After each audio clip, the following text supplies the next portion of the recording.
Ang pulong sa Dios buhi og nagalihok nga gamhanan labi pang mahait kaysa espada nga duhay sulab ug modulot ngadto sa gitaguan sa kalag ug espiritu sa mga lutahan ug sa mga kauyukan ug motugkad sa mga hunahuna ug katuyuan sa kasing-kasing.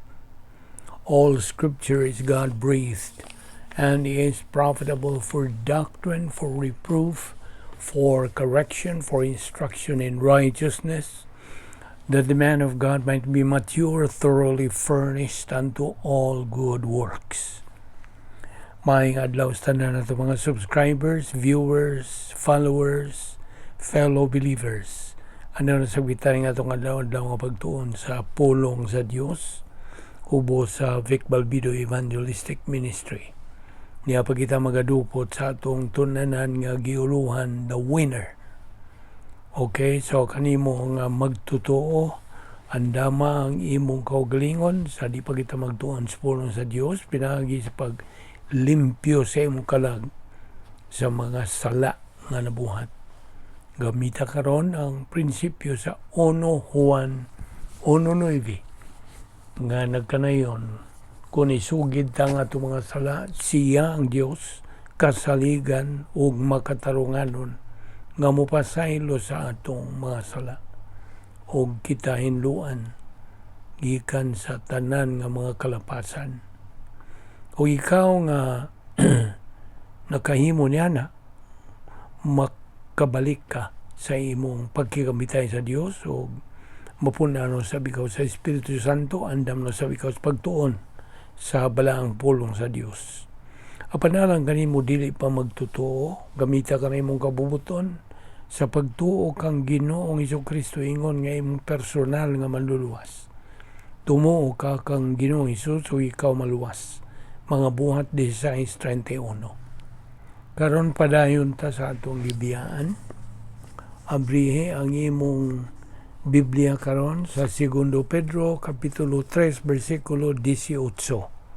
2 Peter 3:18 nga kanunay nato kining gibalik-balik aron kini tinuod na gyud og tataw diha sa imong kalag. Grow in grace and in the knowledge of our Lord and Savior Jesus Christ. Mao kanang mando sa Dios kanato mga magtotoo human kita maluwas aron patuboon kini atong kalag. Dili kini mutubo ning atong kalag kun dili kita magtuon sa pulong sa Dios kay mao kini kalanon sa atong kalag. Kung magsige tag ka og luto adlaw aron mabaskog lig-on kini atong kalawasan, ang atong kalag mo ay mas labi pang mainungdanon, labaw pastanan. Lig-uno na to kini, patuboon kini, hangtod makabot ang iyang tumong nga mao ang espirituhanong paghamtong, spiritual maturity. Okay.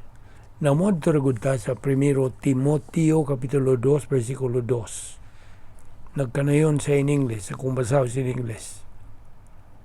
For kings and for all that are in authority, that we may lead a quiet and peaceable life in all godliness and honesty. Verse 3, for this is good and acceptable in the sight of God our Savior. Authority ang isgutan niya. Okay? Alang sa mga hari o sa tanan nga naa sa otoridad, that we may lead a quiet, malinawon, relax, o na kalinaw nga panginabuhi in all godliness and honesty. Kay kini, matud pa sa versikulo 3, maayo kini o madawat kini sa pananaw sa Dios nga atong manluluwas. Now, ato tas Colosas kapitulo 3 bersikulo 14, beyond all these things put on love, which is the perfect bond of unity. Kining beyond nini ang Grigong pulong is epi. EPI, EP, beyond, labaw pa, taas pa. Okay? Unya, kanang giingog put on love. Kanang love diya is virtue love. Kining virtue love, by the way, mao kini ang advance na kini nga espirituhanong kinabuhi. It is love that God has provided. You see? Remember the verse? Numdum ka ba? We love Him because He first loved us. Now, ito Roma 5:8. Magtabog-tambok kita mga bersikulo din But God demonstrates His own love toward us. Na po'y gugma diha. In that while we were yet sinners, Christ died for us. Kining Christ died for us, mao ni ang unlimited atonement. Why kinutuban nga pasaylo. Okay. Ang kitang mga magtotoo, by the way, we should have a rapport. Unsa may rapport? This is personal, harmonious relationship. We should have rapport with God. You see? Kinahanglan tag personal gyud nga harmonious nga atong relasyon ngadto sa Dios. Inumdumi nga kita nagaatubang sa hustisya sa Dios, sa gugma sa Dios ug sa pagkamatarong sa Dios. Kining tulo ka mga kineya sa Dios may atong giatubang. Justice, love, righteousness, all perfect. Now, kining rapport, balik sa rapport, nagsugod mangguni dito sa higayon nga kita naluwas. This is started at the point of salvation. O kini magapadayon sa ikaduhang bahin sa plano sa Dios, phase 2, believer in time. Og mahuman kini will culminate sa terminus. Ang terminus mao ang ikatulong bahin sa protocol nga plano sa Dios sa atong kinabuhi. Phase 3. Unsa mang phase 3? Dito na sa eternidad. Mao na terminus. Ug ato sa hinumduman kadtong tulo ka mga adjustments nga kita mga magtotoo di lang kay mga magtotoo tanang sakop sa kaliwatan sa tao, all members of the human race, kinahanglan ta mo atubang ni ining tulo ka mga adjustments. Unsa man to mga tulo ka adjustments nga itong himuon nga to sa Dios, kadtong inumdum ka sa satjog, ratjog ug matjog. Ato lang ni giingon ini giog ka ng memory aid. Satjog ang bot pasabot salvation adjustment to the justice of God. Ang ratjog is rebound adjustment to the justice of God.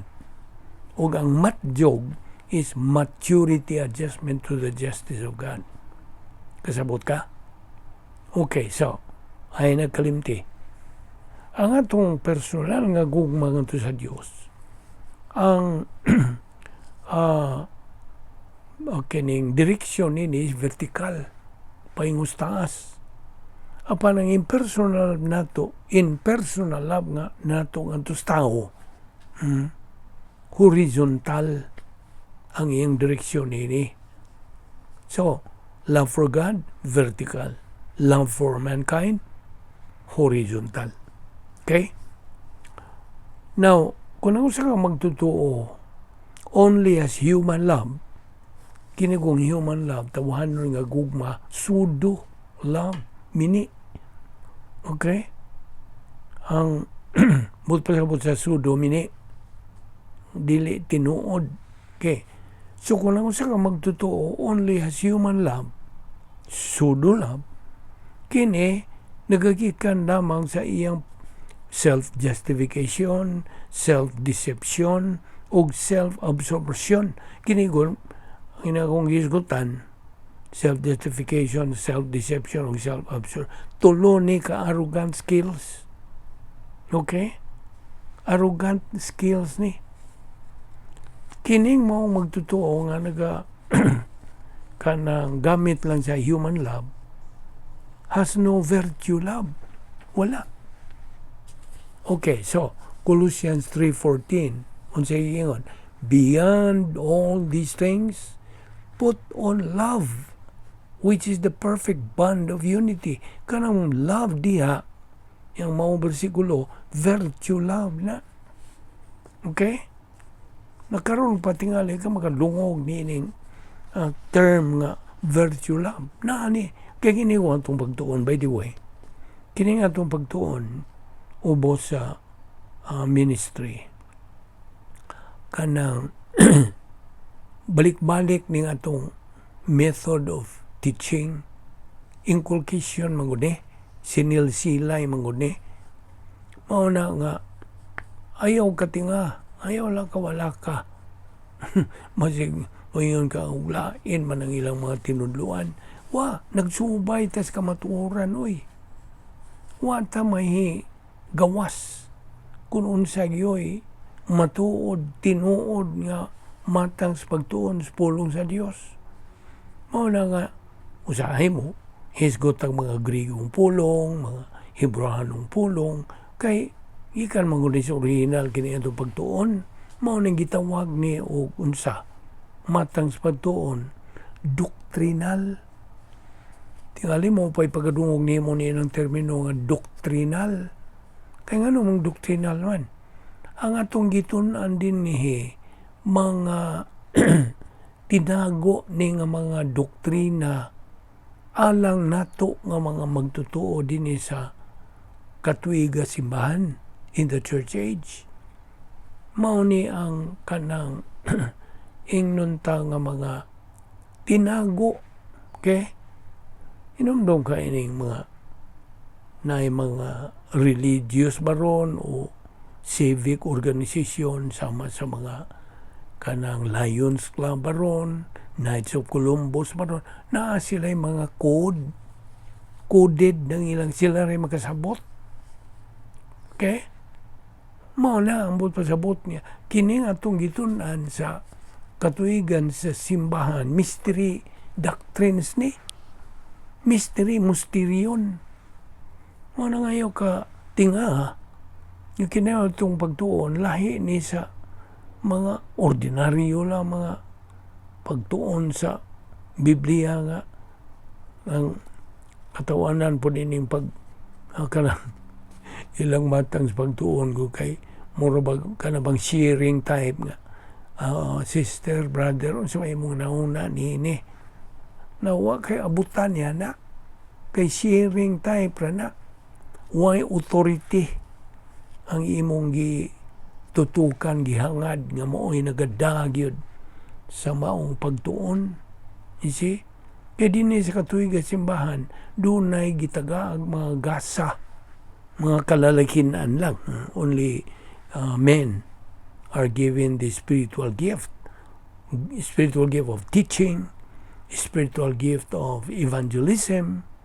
Okay? Maura ni ang giatagan nining mystery age. Mao na nga mystery doctrine sa itong itunan. Sa ato lang ang gihatagan og empasiya kay just to kanang paglamdag kanimo nga wa ta may gawas sa tinuod matuod nga pagtuos pulong sa Dios. Mao ni nga grasya kini atong gipahimuslan. Okay? Sabot? Okay. So balik ta sa Colosas Kapitulo 3. Sa diha nga ang Biblia maghisgot og love, kining matang sa gugmang gisgutan, virtue love. Okay? Unsa maning virtue love? Virtue, unya love. Bertud, gugma. Kini is a byproduct of the advanced spiritual life. Sa imong pagpadayon sa pagtuon sa pulong sa Dios, pagtubo niini, advance na. Nanay pagka nauna na, mao ba na Binisaya? Advance ba ang imong spiritual life? Now, kining maong matang sa mga itong isgutan is not what we use humanly. Dili. So, unsa man ang gugma nga gigamit humanly. Gamit og pagbati, emosyon, dili spiritually, not thinking. You see?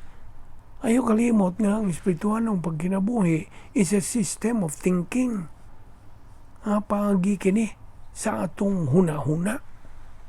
Kay, you see, emotion and thinking cannot go together. Dili na sila magkakuyog. It's either one or the other. Thus, kung mugamit ka og pagbati, emosyon, huwag ka maguna-una. Sabtag yun na. Huwag ka maguna-una.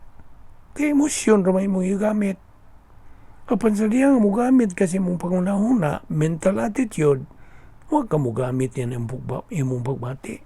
You're not using emotion there. O sa diyang kita simba sa Diyos, kung sa may pulong sa Diyos, when we worship Him, God, we worship Him by our mental attitude, not by emotion. Okay?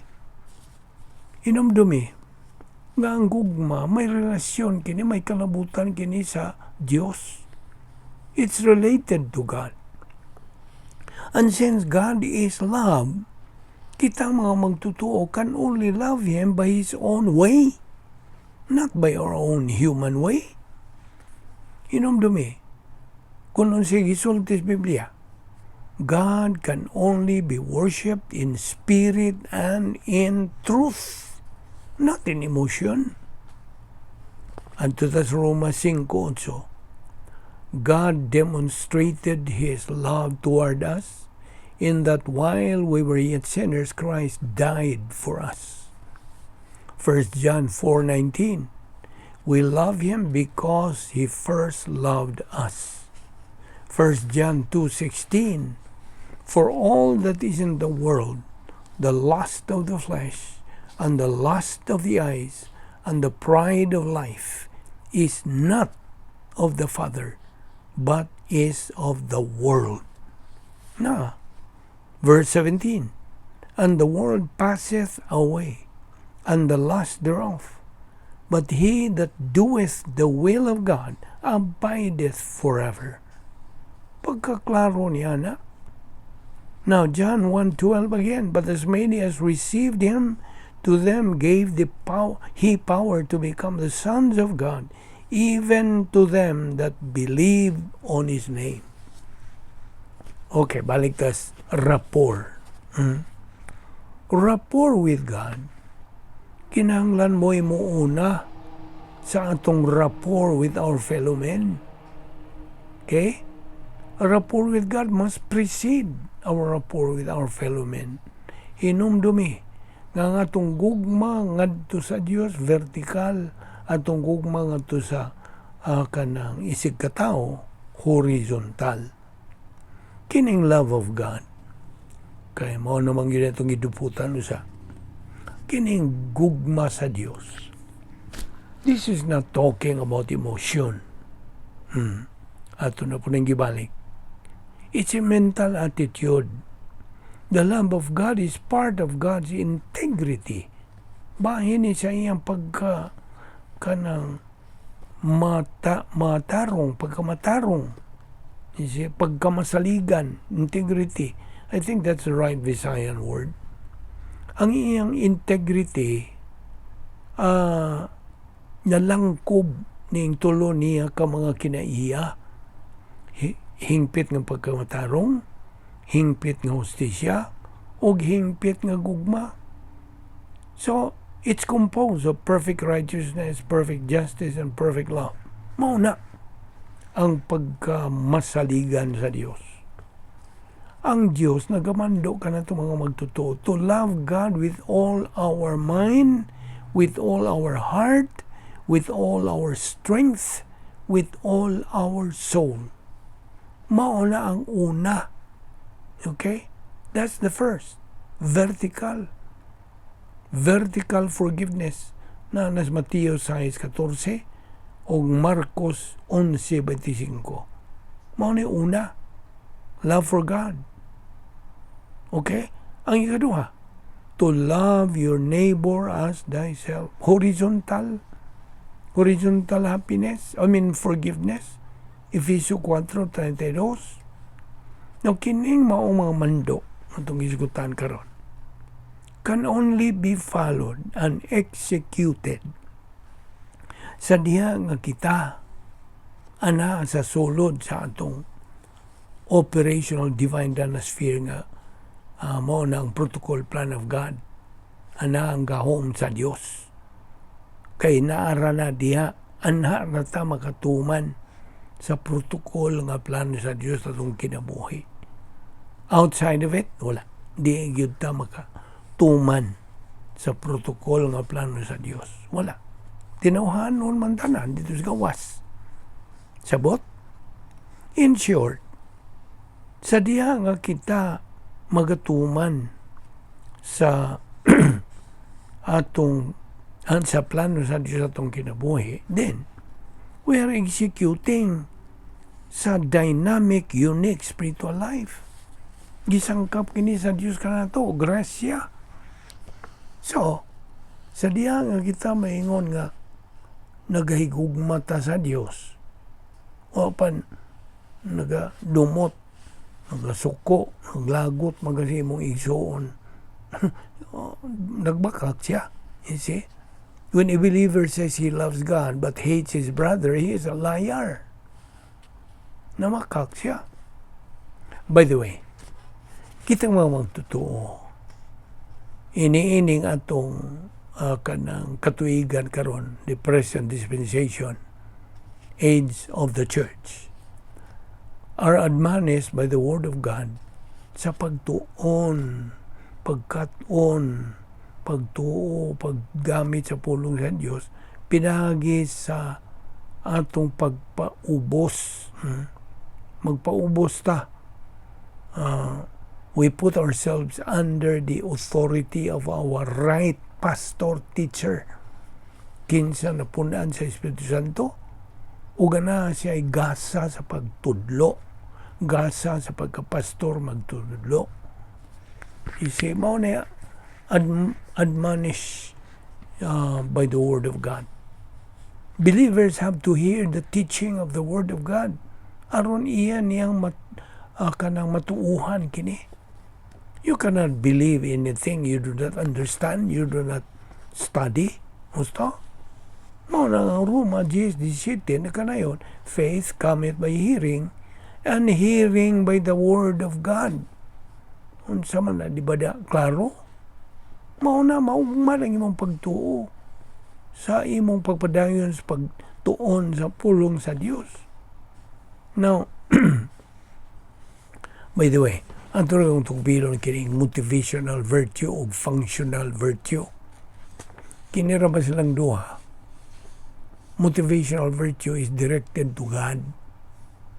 Apan ang functional virtue is directed to mankind. Kining duha kanang virtue, they go in tandem. Magakuyog gini sila. Mag-aabin gini sila. So, kining motivational virtue, ang laing nga niini personal love for God. O ang functional virtue, this is otherwise called impersonal love. You see? Magkuyog na nila. So, ang ngayon na itong hinumduman nga, kining duha ka matang gugma, byproducts kini sila sa pagpadayon sa maong magtotoo sa pagkamalahutayon, makugihon, makanunayon, nga pagtuon sa pulong sa Dios diha sa sulod sa operational divine dynasty. Outside of this kanang power system of God, wag yun, a believer has no way to experience niining duwa ka matang skugma. Wala. Sabot ka? Again, motivational virtue and functional virtue. Kini sila, bahin, kini part of virtue love. Now, in another point, ang Diyos may establisar upat ka mga kanang institution. Well, of course, this is a review. Review na ni. What are the 4 divine institutions? Nagipahiluna sa Dios. Volition, kabubuton. Marriage, kaminyoon. Family, panimalay. Nation, ang nason. Now, si Satanas sa laing bahin, ang nagunang kaaway sa Diyos, God's arch enemy, is on the run to destroy these 4 divine institutions. Bisig yun siya, day and night yun siya, paningkamot, panglimbasog yun ang gubon yun upat ka mga institusyon nga pahiluna kanang gi-establisar sa Dios. Well, sayo doon tanga ang palisi ni Satanas evil. Okay? Ang iya sa Dios grasya. Kita nimo kini bugno ni away ni tali sa puwersa ni Satanas pinagi siyang palisi o nga evil o batok sa puwersa sa Dios nga diin ang palisi sa Dios mao ang grasya. So mo na papilion ta natay kapilian nining duha gusto batag kanang control nining palisi ni Satanas nga evil or ang palisi sa Dios nga mao grasya pili. So remember Colossians 3:14 ayon to kalimti, beyond all these things put on love, which is the perfect bond of unity. Love there atong isgutan karong adlaw. Verse 15 sibog ta. Let the peace of Christ rule in your hearts, to which indeed you are called in one body, and be thankful. Hinumdumi, love for God precedes love for mankind. Ato ning ipadayon ugma. So, gidapit kagyapon sa pagkiguban ning atong series nga pagtuon niya pagkita magadupot sa atong tunanan the winner. Magampo ta balaan na mga Dios, salamat ni ining grasya nga mong ipahimos lang ning adlaw pagtuon sa imong balaang pulong nga mo lamang ang among pagkaon nga ipakaon sa among kalag. Imo kining tanang grasya. O gigo lamang kami nagasunod kanimo Dios.